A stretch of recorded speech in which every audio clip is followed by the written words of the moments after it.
ಔರಂಗಜೇಬ್ ಇವತ್ತಿಗೆ ಪ್ರಸ್ತುತನೇ ಅಲ್ಲ, ಅವನು ಅಪ್ರಸ್ತುತ ಅಂತ ಹೇಳಿದ್ರು ಅಖಿಲ ಭಾರತೀಯ ಪ್ರಚಾರ ಪ್ರಮುಖ ಸುನಿಲ್ ಅಂಬೇಕರ್. ನಮಗೆಲ್ಲರಿಗೂ ಔರಂಗಜೇಬನ ತಮ್ಮ ದಾರಾ ಶಿಖೋ ಆದರ್ಶವಾಗಬೇಕೇ ಹೊರತು ಔರಂಗಜೇಬ ಅಲ್ಲ.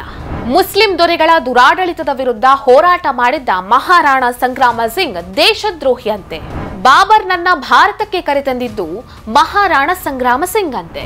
ನಿಜಕ್ಕೂ ಬಾಬರ್ನನ್ನ ಭಾರತಕ್ಕೆ ಕರೆತಂದಿದ್ದು ಯಾರು? ಮಹಾರಾಣಾ ಸಂಗ್ರಾಮ ಸಿಂಗ್ ಎಂತಹ ಪರಾಕ್ರಮಿ. ನಮಸ್ಕಾರ. ನಿನ್ನೆ ಮತ್ತು ಮೊನ್ನೆ ಬಹಳ ಮುಖ್ಯವಾದ ವಿಚಾರಗಳು ಪ್ರಸ್ತಾಪ ಆಯಿತು. ಮೊದಲನೇ ಹೇಳಿಕೆ ಏನಪ್ಪಾ ಅಂತಂದ್ರೆ, ಔರಂಗಜೇಬ್ ಇವತ್ತಿಗೆ ಪ್ರಸ್ತುತನೇ ಇಲ್ಲ, ಅವನು ಅಪ್ರಸ್ತುತ, ಅವನ ಬಗೆಗಿನ ವಿವಾದಗಳು ಅನಗತ್ಯ ಅನ್ನುವಂತ ಒಂದು ಹೇಳಿಕೆ. ಈ ಹೇಳಿಕೆಯನ್ನ ಕೊಟ್ಟವರು ಅಖಿಲ ಭಾರತೀಯ ಪ್ರಚಾರ ಪ್ರಮುಖರಾದ ಸುನಿಲ್ ಅಂಬೇಕರ್ ಅವರು. ಇನ್ನೊಂದು ವಿಚಾರ ಏನಪ್ಪಾ ಅಂದ್ರೆ, ನಮಗೆ ಯಾರು ಆದರ್ಶರಾಗಬೇಕು ಅನ್ನುವಂತಹ ವಿಚಾರ ಬಂದಾಗ ಅಲ್ಲಿ ಧರ್ಮ ಮುಖ್ಯ ಆಗುವುದಿಲ್ಲ, ಧರ್ಮದ ವಿಚಾರಗಳು ಬರೋದಿಲ್ಲ. ನಮಗೆ ಔರಂಗಜೇಬನ ತಮ್ಮ ದಾರಾ ಶಿಖೋ ಆದರ್ಶನಾಗಬೇಕೇ ಹೊರತು ಔರಂಗಜೇಬ ಅಲ್ಲ. ಈ ಹೇಳಿಕೆಯನ್ನ ನೀಡಿದವರು RSSನ ಸಹ ಕಾರ್ಯವಾಹ ದತ್ತಾತ್ರೇಯ ಹೊಸಬಾಳೆ ಅವರು. ಈ ಎರಡು ಹೇಳಿಕೆಗಳ ಹಿನ್ನೆಲೆಯಲ್ಲಿ ಮತ್ತೊಂದು ಹೇಳಿಕೆ ಬಂದಿದೆ. ಆ ಹೇಳಿಕೆಯನ್ನ ನೀಡಿರುವವರು ಉತ್ತರ ಪ್ರದೇಶದ ಸಮಾಜವಾದಿ ಪಕ್ಷದ ರಾಜ್ಯಸಭಾ ಸಂಸದ ರಾಮ್ಜಿ ಲಾಲ್ ಸುಮನ್. ಇವರು ಏನ್ ಹೇಳಿದ್ದಾರೆ ಅಂತಂದ್ರೆ, ಮೊಘಲರ ವಿರುದ್ಧ ಹೋರಾಟವನ್ನ ಮಾಡಿದಂತಹ ಭಾರತದ ದೊರೆ ಮಹಾರಾಣಾ ಸಂಗ್ರಾಮ ಸಿಂಗ್ ಅವರನ್ನ ದೇಶದ್ರೋಹಿ ಅಂತ ಹೇಳಿ ಕರೆದಿದ್ದಾರೆ. ಜೊತೆಗೆ ಹಿಂದೂಗಳೆಲ್ಲರೂ ಕೂಡ ಈ ದೇಶದ್ರೋಹಿ ಮಹಾರಾಣಾ ಸಂಗ್ರಾಮ ಸಿಂಗ್ನ ಮಕ್ಕಳು ಅಂತ ಹೇಳಿ ಕರೆದಿದ್ದಾರೆ. ದತ್ತಾತ್ರೇಯ ಹೊಸಬಾಳೆಯವರು ನೀಡಿದಂತಹ ಒಂದು ಹೇಳಿಕೆಯಲ್ಲಿ ನಮಗೆ ಆದರ್ಶಗಳನ್ನ ಯಾವ ರೀತಿಯಾಗಿ ಆರಿಸಿಕೊಳ್ಳಬೇಕು ಅನ್ನುವಂತಹ ಒಂದು ಧ್ವನಿ ಇತ್ತು. ಸುನಿಲ್ ಅಂಬೇಕರ್ ಅವರು ಹೇಳಿದಂತಹ ಮಾತಿನಲ್ಲಿ ನಾವು ಇತಿಹಾಸದಲ್ಲೇ ಬದುಕಬೇಕಾಗಿಲ್ಲ, ಇತಿಹಾಸದಲ್ಲಿರುವಂತಹ ಅನೇಕ ವಿಚಾರಗಳು ಈಗ ಅಪ್ರಸ್ತುತ ಆಗಿರುತ್ತೆ ಅನ್ನುವಂತಹ ಒಂದು ವಿಚಾರ ಇತ್ತು. ಆದ್ರೆ ಈ ಮನುಷ್ಯ ಮಾತ್ರ ಇತಿಹಾಸದ ವಿಚಾರಗಳನ್ನ ಹೇಳಿ ಪ್ರಚೋದಿಸುವಂತಹ ಮಾತುಗಳನ್ನಾಡಿದ್ದಾರೆ. ಇವರು ಅಪ್ರಸ್ತುತವನ್ನ ಪ್ರಸ್ತುತ ಮಾಡೋದಕ್ಕೆ ಹೊರಟಿದ್ದಾರೆ. ಅವರಿಬ್ಬರು ಹೇಳಿದಂತಹ ತಿಳುವಳಿಕೆಯ ಮಾತುಗಳ ಹಿನ್ನೆಲೆಯಲ್ಲಿ ಈ ಮನುಷ್ಯ ಹೇಳಿದಂತಹ ಅಪ್ರಸ್ತುತ ಅವಿವೇಕತನದ ಮಾತುಗಳನ್ನ ವಿಶ್ಲೇಷಿಸಬೇಕಾಗತ್ತೆ.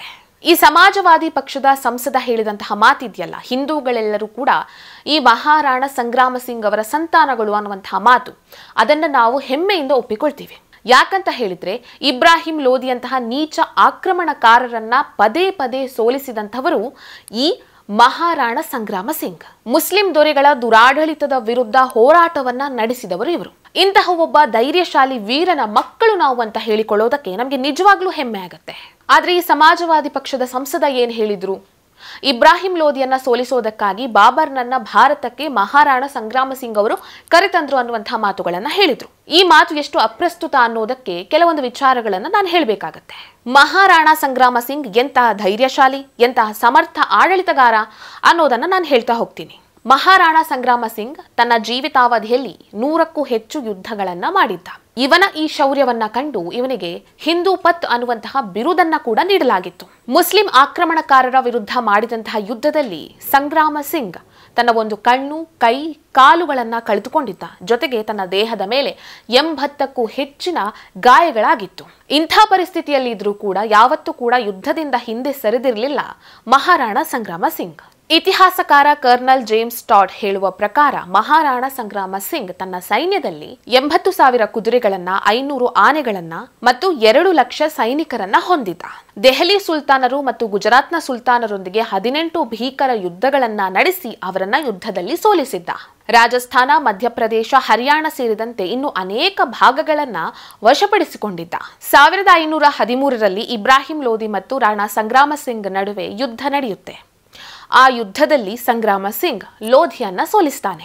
1518 ಮತ್ತು 19ರ ನಡುವೆ ಮತ್ತೊಮ್ಮೆ ಈ ಇಬ್ರಾಹಿಂ ಲೋಧಿ ರಾಣಾ ಸಂಗ್ರಾಮ ಸಿಂಗ್ ವಿರುದ್ಧ ಯುದ್ಧವನ್ನ ಮಾಡ್ತಾನೆ. ಆ ಯುದ್ಧದಲ್ಲೂ ಕೂಡ ಈತ ಸೋಲನ್ನ ಅನುಭವಿಸ್ತಾನೆ. ಪಾರ್ಶ್ವನಾಥ ಶ್ರಾವಣ ಸತ್ತವಿಸಿ ಅನ್ನುವಂತಹ 16ನೇ ಶತಮಾನದ ಒಂದು ಹಸ್ತಪ್ರತಿ ಇದೆ. ಅದರಲ್ಲಿ ಇಬ್ರಾಹಿಂ ಲೋಧಿ ಮತ್ತು ರಾಣಾ ಸಂಗ್ರಾಮ ಸಿಂಗ್ ನಡುವೆ ನಡೆದಂತಹ ಯುದ್ಧದ ಬಗ್ಗೆ ಮಾಹಿತಿ ಇದೆ, ಉಲ್ಲೇಖವಿದೆ. 1520ರಲ್ಲಿ ಸಂಗ್ರಾಮ ಸಿಂಗ್ ನಿಜಾಂ ಖಾನ್ನನ್ನ ಯುದ್ಧದಲ್ಲಿ ಸೋಲಿಸ್ತಾನೆ.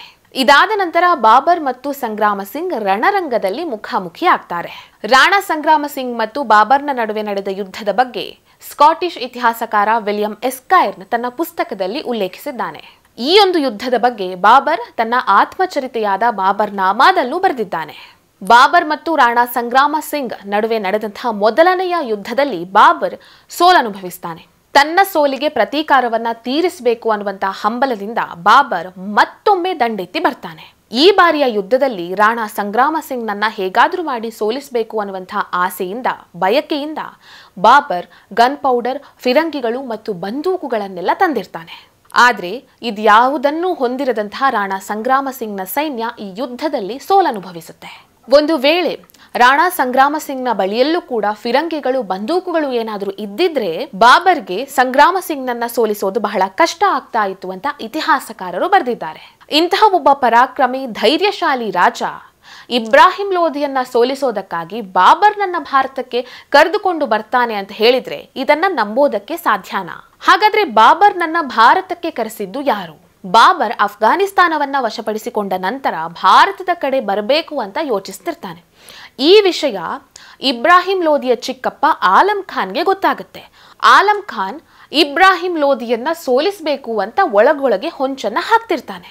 ಹಾಗಾಗಿ ಬಾಬರ್ನ ಸಹಾಯವನ್ನ ಪಡೆದ್ರೆ ಇಬ್ರಾಹಿಂ ಲೋಧಿಯನ್ನ ಸುಲಭವಾಗಿ ಸೋಲಿಸಬಹುದು ಅಂತ ಅಂದುಕೊಂಡಂತಹ ಆಲಂ ಖಾನ್ ಬಾಬರನ್ನ ಭಾರತಕ್ಕೆ ಆಹ್ವಾನಿಸ್ತಾನೆ.